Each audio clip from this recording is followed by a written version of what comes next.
let's just play a little game. Now you see it, now you don't.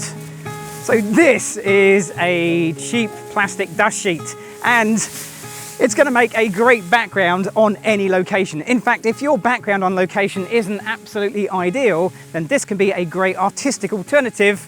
And all you need to achieve it is a couple of light stands or some willing volunteers and a little bit of a breeze, which is exactly what I seem to have right now. So let's get some light stand set. Let's get a model in. Let's get out of the sun. Let's get shooting.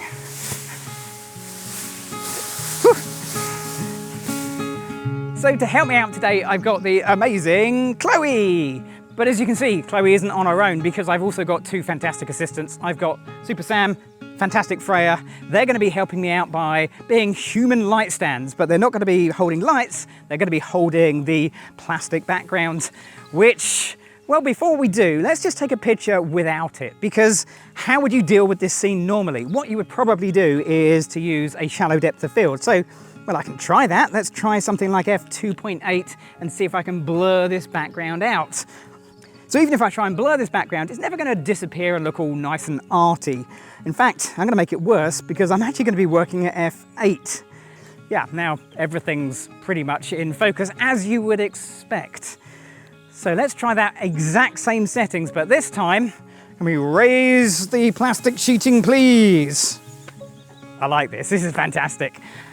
Instantly, we get a different feel, but how does it look photographically? Well, let's find out. Let's go for it. Here we go. Quick little test photo.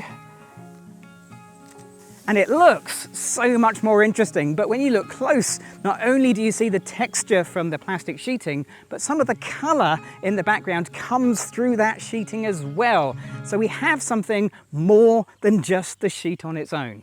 And that's kind of the basic setup. Now, if you don't have a couple of assistants, I'll show you how to do it without in just a second. But for now, before these guys roast in the sun, let's take a few photos like this. Is everybody ready? Okay, here we go. Right, raise the sheet. Fantastic.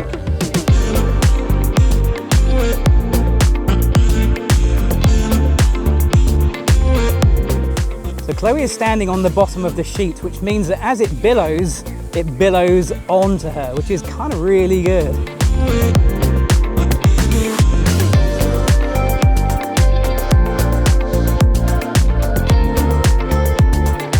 You can be your own assistant and hold the sheet for a little bit more control.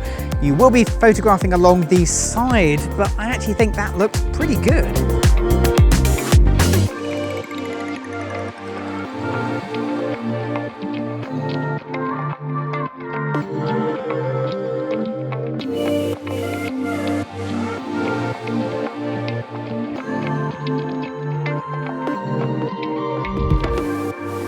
So if you're not lucky enough to have a Sam and Freya helping you with the entire setup, then you can go with something like this, which is a couple of large light stands and a background support pole. Now, I'll leave links to all of the gear I'm using in the video description down below. But be aware that even a little bit of a breeze is going to turn this into a massive sail. So at the bottom of each of the light stands, I've put all of the sandbags, the heaviest ones I've got, just to make sure that it stays as safe as possible. Now, you'll notice that I'm shooting into the sun, which makes the photography a bit of a challenge and the video a lot more of a challenge. And to get light into Chloe's face, I've been exposing for her face, but it needs a little bit of a boost. So I've got an extra light. I've got a Flashpoint Explorer 400 Pro up there with a reasonably good size 36-inch softbox. Let me show you what it looks like without that, and then I'll show you how it looks with the fill flash. So, same settings as before, f8 as my aperture, quick little test photo. No flash gives me not no picture, because I actually want to see the real world coming through. All I want my flash to do is to be a fill flash. It needs just the smallest pop of light to put a little bit of brightness on Chloe's face. Now out here, with a 36-inch softbox this far from Chloe, a small pop of light is actually probably, well, let's try 1/8 power. I'm not sure that's right, but I'm going to try it. Okay, Chloe, here we go. I think that's pretty good, but if you want to be absolutely sure, also take one at a stop more, that's 1/4 power, and a stop less, that's 1/16 power, and choose the one that you feel on the day is the best. So the 1/8 power is the one I want to go for. And that's pretty much it. So Chloe, are you all right in there? Okay, let's take a few photos like this. Here we go.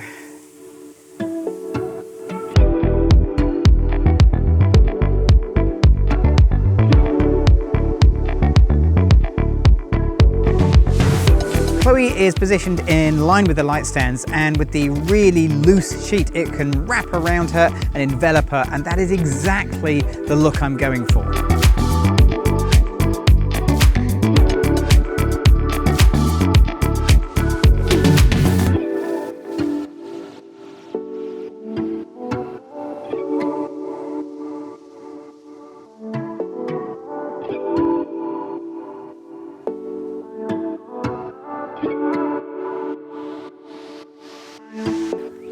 What I'm going to do now is to reverse the setup. So Chloe was in front of the plastic sheet and now she's behind it, because the closer you are to the sheet, the more in focus it's going to be. So if we get Chloe right up against the sheet, and if the wind breeze decides to play ball, it should blow the sheet onto Chloe and we'll get some interesting pictures. But bear in mind, there is a very, very, very small risk involved. So make sure you are absolutely on the same ball. And Chloe, if you can't breathe, turn around. We'll be absolutely fine. Okay, all we need is either the breeze to reverse or for me to reverse. Let's see what happens. Are you all right about there? Okay.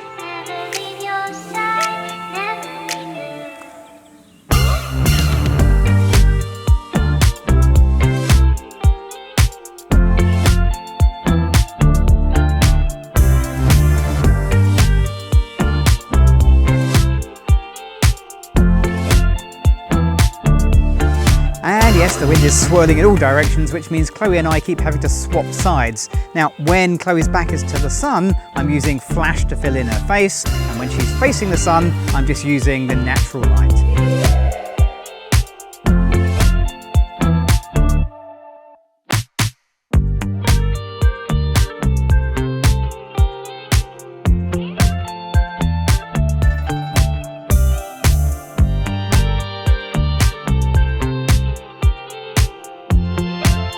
Well, that was a fun shoot, and it's a great way to turn any location into something much more artistic, just using a low-cost plastic sheet. Now, it might be low cost, but that doesn't make this disposable. So in the comments down below, let me know, what would you do with this plastic sheet photographically? I've got an idea, but you'll need to subscribe to Adorama TV to see it. Now, if you want a sneak preview, I did a studio shoot using one of these sheets 7 years ago, and you can see that in the top corner up there. Just click on the link. Whilst you're clicking on links, don't forget to click on the bell icon and check out the gear links in the video description down below. It's really hard to do this. I don't know how Chloe coped. I'm Gavin Hoey. Thanks for watching.